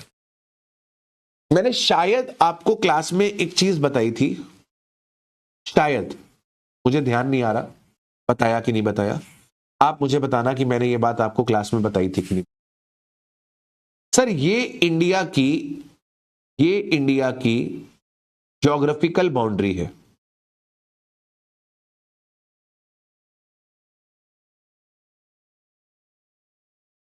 And obviously ये आपका इंडिया है, ऑब्वियसली ये आपका इंडिया है। सर इसकी जो बेस लाइन है, इसकी जो बेस लाइन है यहां से 12 नॉटिकल माइल्स तक, यहां से 12 नॉटिकल माइल्स तक जो आपका समुद्र है, 12 नॉटिकल माइल्स तक आपका जो समुद्र है, 12 नॉटिकल माइल्स तक।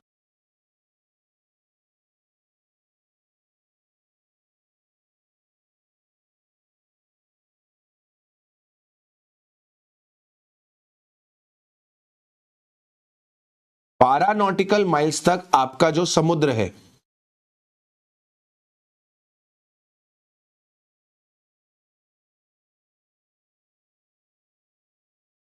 बारह नॉटिकल माइल्स तक जो आपका समुद्र है, 12 नॉटिकल माइल्स तक, 12 नॉटिकल माइल्स तक, 12 नॉटिकल माइल्स। इसको हम लोग क्या बोलते हैं सर? इसको हम लोग क्या बोलते हैं? इसको हम लोग बोलते हैं इंडियन टेरिटोरियल वाटर। ये भी आपका इंडिया है, ये भी आपका इंडिया है, 12 नॉटिकल माइल्स तक ये भी आपका इंडिया है।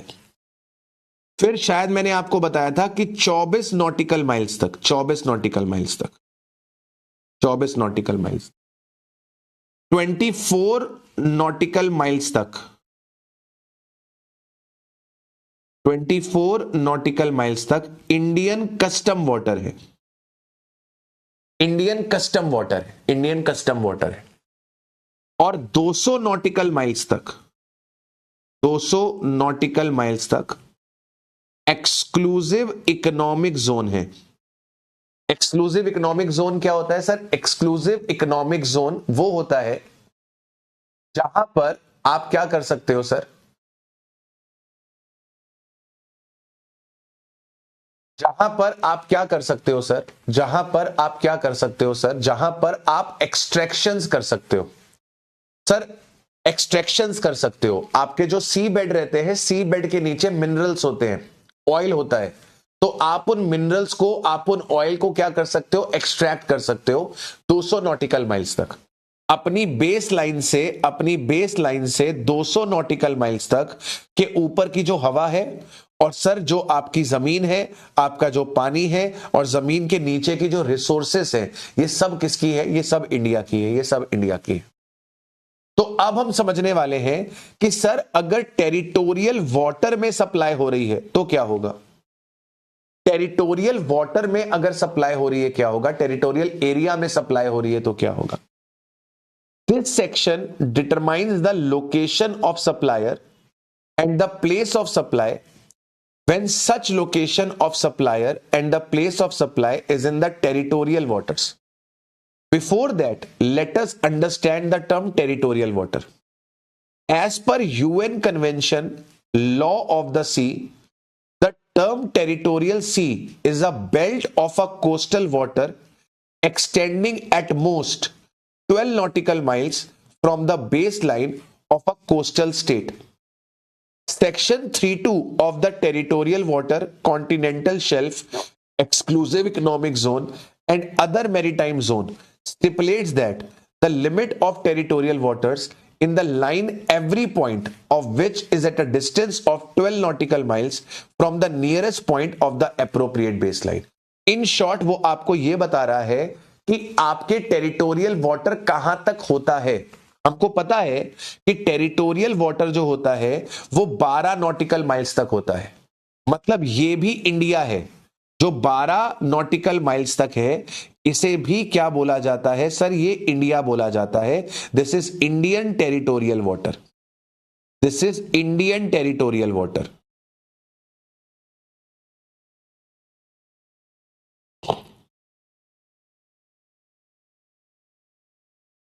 ठीक है, ये इंडियन टेरिटोरियल वाटर है, ठीक है, मतलब ये भी इंडिया ही है, ये भी इंडिया ही है। अच्छा, अगर ये भी इंडिया ही है तो यहां पर भी जीएसटी लगेगी। अगर ये भी इंडिया ही है तो बाबू यहां पर भी जीएसटी लगेगी। याद करो मैंने आपको क्या बताया था कि जीएसटी कहां लगता है, मैंने आपसे कहा था जीएसटी टैक्सेबल टेरिटरी में लगता है। और टैक्सेबल टेरिटरी का मतलब क्या है, पूरा का पूरा इंडिया, पूरा का पूरा इंडिया। तो इंडिया जो लैंड वाला एरिया है वो तो इंडिया है ही, जो लैंड वाला एरिया है वो तो इंडिया है ही, इसके अलावा 12 नॉटिकल माइल्स तक का जो समुद्र है वो भी इंडिया है। यानी कि यहां पर भी अगर सप्लाई होगी, यहां पर भी अगर सप्लाई होगी तो उस सप्लाई के ऊपर भी जीएसटी लगेगी, उस सप्लाई के ऊपर भी जीएसटी लगेगी। अब section 9 of the IGST act provide करता है that where the location of the supplier is in the territorial water. अगर आपके सप्लायर की लोकेशन टेरिटोरियल वाटर में है, टेरिटोरियल वाटर में है, तो it shall be deemed that location of such supplier is in the coastal state और the union territory where the nearest point of the appropriate base line is located. Similarly, in case where the place of supply is in the territorial water, the place of supply shall be deemed to be in the coastal state or the union territory where the nearest point of the appropriate baseline is located. यानी कहना क्या चाह रहा है sir, कहना क्या चाह रहा है, मान लो ये आपका इंडिया है, ये आपका इंडिया है, ये आपकी जो प्लेस है, ये आपकी जो प्लेस है, ये आपकी मुंबई है, और ये आपकी जो प्लेस है, ये आपकी जो प्लेस है, सपोज कर लीजिए ये गोवा है, सपोज कर लीजिए ये गोवा है। Location of supplier, location of supplier, supplier यहां पर है, location of supplier Indian territorial water है।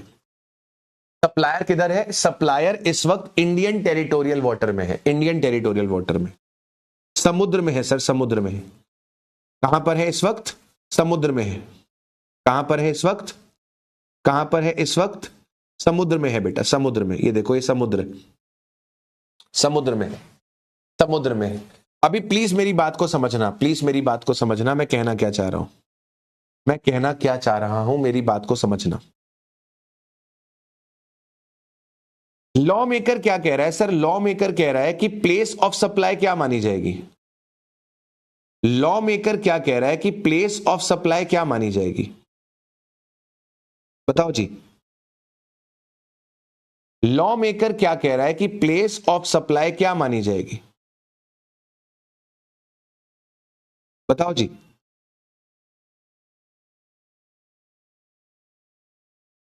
हाँ जी, प्लेस ऑफ सप्लाई क्या मानी जाएगी, क्या समझ में आ रहा है आपको, क्या समझ में आ रहा है आपको, प्लेस ऑफ सप्लाई क्या मानी जाएगी।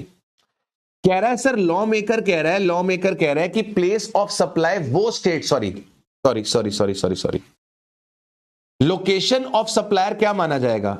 सप्लायर इस वक्त टेरिटोरियल वाटर में है, सप्लायर इस वक्त टेरिटोरियल वाटर में है, तो सप्लायर की लोकेशन क्या मानी जाएगी, सप्लायर की लोकेशन मानी जाएगी सर जो भी सप्लायर के पास से नियरेस्ट स्टेट होगी, जो भी सप्लायर के पास से नियरेस्ट स्टेट होगी वो जगह लोकेशन ऑफ सप्लायर मानी जाएगी।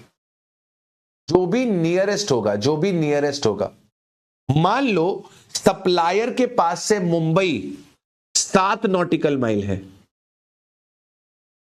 सप्लायर के पास से मुंबई 7 नॉटिकल माइल्स है, और सप्लायर के पास से गोवा मान लो 6 नॉटिकल माइल्स है, मान लो 6 नॉटिकल माइल्स है, तो आप क्या मानोगे सर, आप क्या मानोगे सर, बोलो सर, अब आप क्या मानोगे sir. Nearest nearest nearest place Goa है, तो हम यहां पे लोकेशन ऑफ सप्लायर क्या मान के चलेंगे, हम यहां पे लोकेशन ऑफ सप्लायर गोवा मान के चलेंगे, क्योंकि वो नियरेस्ट है, क्योंकि वो नियरेस्ट है, क्योंकि वो नियरेस्ट है, क्योंकि वो नियरेस्ट है। ठीक है, क्या सर इस पे एग्जाम में क्वेश्चन आएगा, नहीं आएगा, इस पे भी एग्जाम में क्वेश्चन नहीं आएगा क्योंकि यहां पर थोड़ा बहुत कस्टम लग जाएगा। तो ये वो आपसे पता है कहां पूछेगा, ये वो आपसे पूछेगा फाइनल्स में, ये वो आपसे पूछेगा फाइनल्स पे। तो 7, 8 and 9, section 7, 8 and 9 of the IGST act जो हमने पढ़े, ये केवल और केवल हमने नॉलेज पर्पस के लिए पढ़े। इससे इम्तिहान में आपसे कुछ नहीं पूछा जाएगा। 7 आपको बताता है इंटर स्टेट सप्लाई कब होती है, 8 आपको बताता है इंट्रा स्टेट सप्लाई कब होती है, 9 आपको बताता है कि अगर लोकेशन ऑफ सप्लायर या फिर place of supply Indian territorial water में है तो उसे आप कौन से स्टेट का मानोगे, जो भी नियरेस्ट स्टेट होगा, जो भी नियरेस्ट स्टेट होगा आप वहां का लोकेशन ऑफ सप्लाई या फिर आप प्लेस ऑफ सप्लाई मान के चलोगे। ठीक है मालिक, ओके सर। अब कुछ क्वेश्चंस देख लेते हैं और चैप्टर को पूर्ण विराम लगाकर खत्म कर देते हैं। आइए, आरटीपी मई 24 में क्वेश्चन आया था, देख लेते हैं कैसा क्वेश्चन है।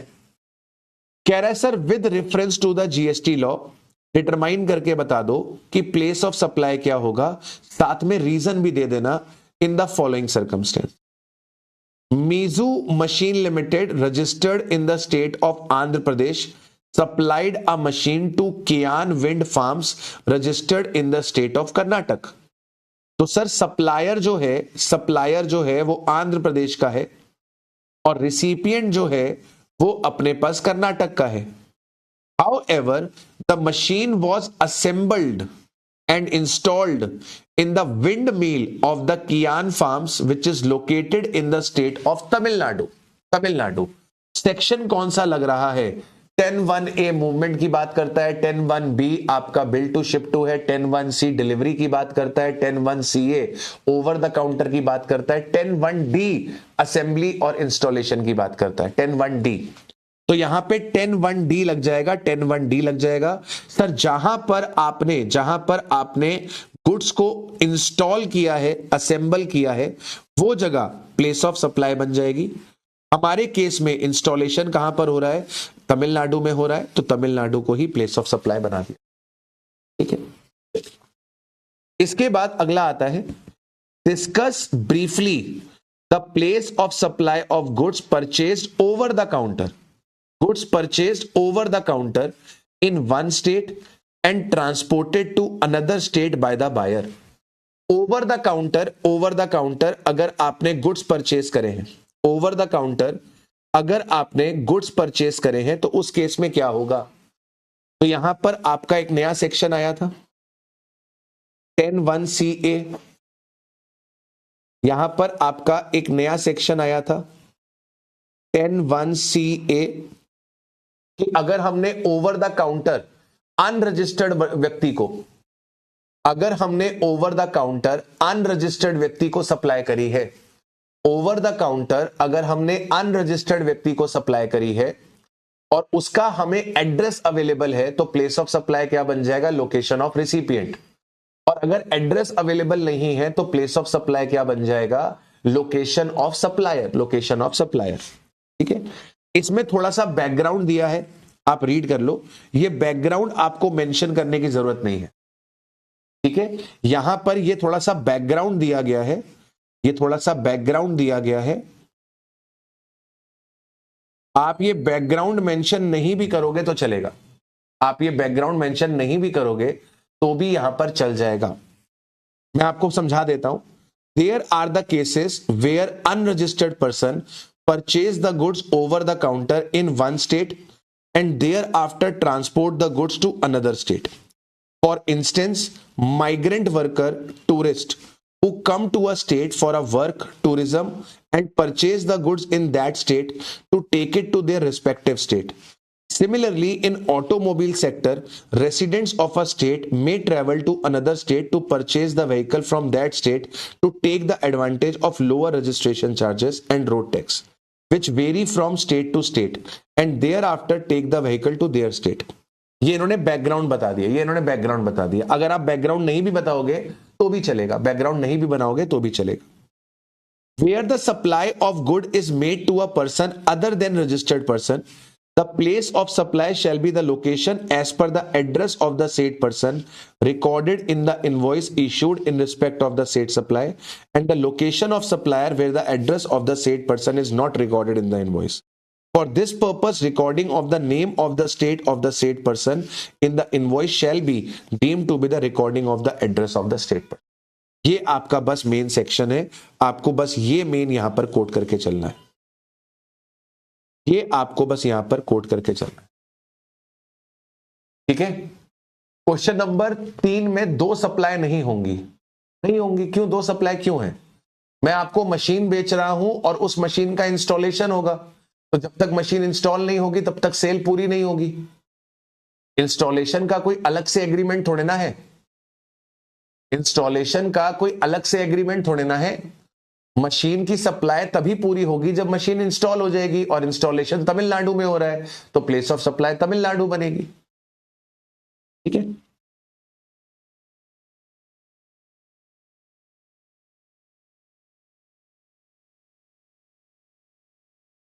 चलिए इसका जवाब दीजिए, इस वाले क्वेश्चन का, क्वेश्चन नंबर 6 का, क्वेश्चन नंबर 6 का जवाब दीजिए।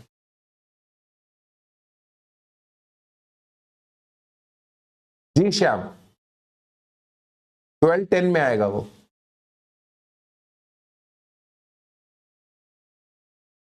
हाँ जी, Kanika of Kolkata visited Jodhpur Law University and paid her college fees by purchasing a demand draft from a bank located in the university campus. तो मैडम वेस्ट बंगाल की हैं और Rajasthan university में एडमिशन लेने के लिए गई हैं, और यूनिवर्सिटी कैंपस में एक बैंक लोकेटेड है, वहां पर इन्होंने डीडी बनवाया। कनिका का वहां पर अकाउंट नहीं है, कनिका का अगर वहां पर अकाउंट नहीं है, इसका मतलब कि सर बैंक के पास कनिका का एड्रेस अवेलेबल नहीं है, और बैंक के पास अगर कनिका का एड्रेस अवेलेबल नहीं है तो सर्विस प्रोवाइडर की जो लोकेशन होगी वही अपने पास यहां पर क्या बन जाएगा, सर्विस प्रोवाइडर की जो लोकेशन होगी वही अपने पास यहां पर क्या बन जाएगा, place of supply.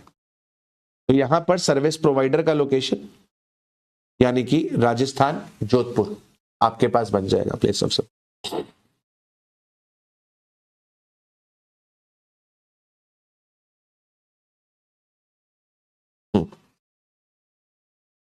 What will be the place of supply of passenger transportation service if a person travels from Mumbai to Delhi and back to Mumbai? बताओ sir. Section number 12, section number 12 9, section number 12 9 लगेगा, 12 9 लगेगा। अगर तो recipient registered है, अगर तो recipient registered है तो रिसिपिएंट की लोकेशन, और रिसिपिएंट अगर रजिस्टर्ड नहीं है तो जहां पर वो एम्बार्क करेगा, जहां पर वो एम्बार्क करेगा, जहां पर वो एम्बार्क करेगा, जहां पर वो एम्बार्क करेगा वो प्लेस ऑफ सप्लाई बन जाएगा। फिर हमने एक एक्सप्लेनेशन पढ़ा था कि अगर आपको एक ही टिकट इशू करा गया है for the outward and the return journey, तो दोनों को सेपरेट जर्नी माना जाएगा। तो सर आउटवर्ड जर्नी आपकी मुंबई टू दिल्ली हुई है, तो सर आपका मुंबई बन जाएगा place of supply. Return journey आपकी दिल्ली टू मुंबई हुई होगी, दिल्ली बन जाएगा आपका प्लेस ऑफ सप्लाई, ठीक है। चलिए ठीक है, आप एक बार देख लेना ये वाले क्वेश्चंस, हमने ऑलमोस्ट सारे क्वेश्चंस कर लिए हैं। ये जो सारे क्वेश्चंस हैं हमने ऑलमोस्ट एग्जांपल्स के थ्रू सारे क्वेश्चंस कर लिए हैं, सारे क्वेश्चंस कर लिए हैं। आप एक बारी इनको गो थ्रू करो, आप एक बारी इनको गो थ्रू करो, और नेक्स्ट क्लास में हम नया चैप्टर स्टार्ट करेंगे, ठीक है। नेक्स्ट क्लास में हम लोग नया चैप्टर स्टार्ट करेंगे, ठीक है। नेक्स्ट क्लास में हम नया चैप्टर स्टार्ट करेंगे। प्रमोद जी आपको जन्मदिन की हार्दिक शुभकामनाएं, ठीक है। सारे क्वेश्चंस हमने कर लिए हैं, आप एक बार ही रीड कर लेना, एक बार रीड कर लेना। ये जो क्वेश्चंस दे रखे हैं बैक में ऑलमोस्ट सारे कवर्ड हैं क्लास के अंदर, स्टिल आप एक बार ही देख लेना,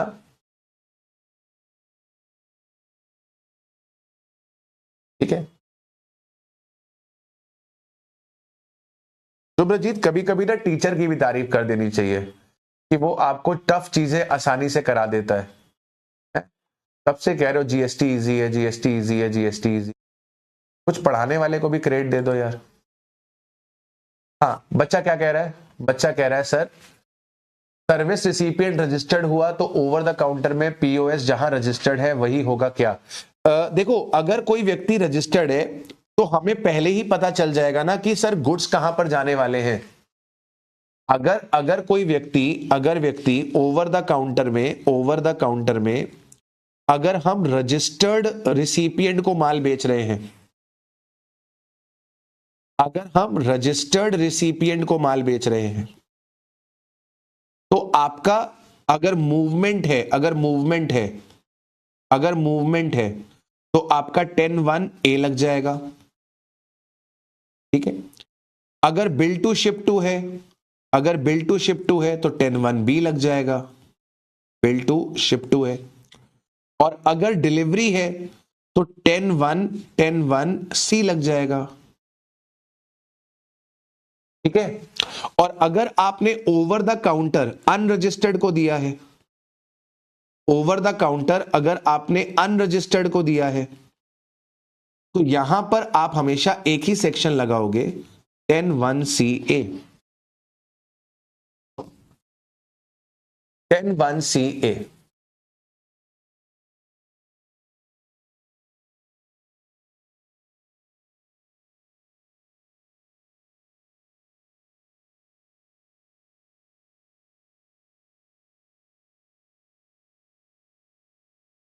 बच्चा कह रहा है सर स्कूल में एडमिशन लिया तो क्या 12(7) लगेगा? 12(7) किसके लिए है? 12(7) किसके लिए है? 12(7) admission to event, admission to place, जहां पर एंट्री टिकट लगता है। स्कूल में एडमिशन लेते हो तो स्कूल में कौन सा इवेंट होता है? स्कूल में एडमिशन लोगे तो क्या 12(7) लगेगा? नहीं, वो तो 12(2) में आएगा ना बेटा, जनरल रूल।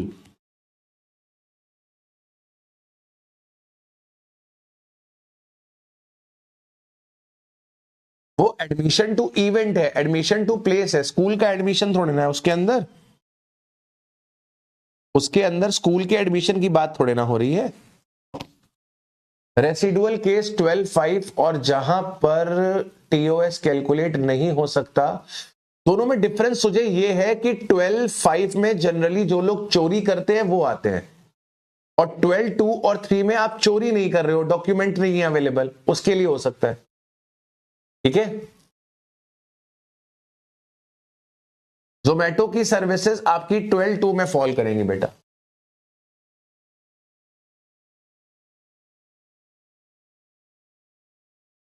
चलिए, अब हम लोग मुलाकात करेंगे आपसे कल, और कल हम लोग कौन सा चैप्टर टेकअप करेंगे? कल हम लोग कौन सा चैप्टर टेकअप करेंगे?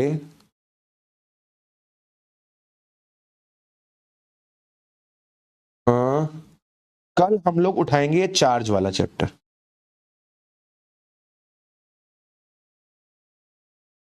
कल हम लोग उठाएंगे ये चार्ज वाला चैप्टर। ठीक है, कल ये चार्ज वाला चैप्टर उठाएंगे। इसमें हम लोग क्या पढ़ेंगे सर? इसमें हम लोग रिवर्स चार्ज मैकेनिज्म पढ़ेंगे। ठीक है। अरे कल संडे है, मतलब परसों ले लेंगे। आंसर का फॉर्मेट हर क्वेश्चन में सेम ही होता है। हाँ बिल्कुल सेम ही होता है। पहले प्रोविजन लिखना है, फिर फैक्ट्स लिखने हैं, फिर कंक्लूजन लिखना है। हाँ हाँ, मतलब वही मंडे को, वही मंडे को। ठीक है। चलो, देखो अगर शायद मैं मंडे को क्लास ना लूं तो हो सकता है कि मैं कल एक्स्ट्रा क्लास ले लूं। ठीक है। इन केस अगर मैं मंडे को क्लास नहीं ले रहा हूंगा तो I will be taking your class on Sunday. ठीक है, हम आपको बता देंगे जैसा भी रहेगा, जैसा भी रहेगा। ठीक है, चलो, धन्यवाद धन्यवाद धन्यवाद। Till then take care of yourself. Bye bye bye.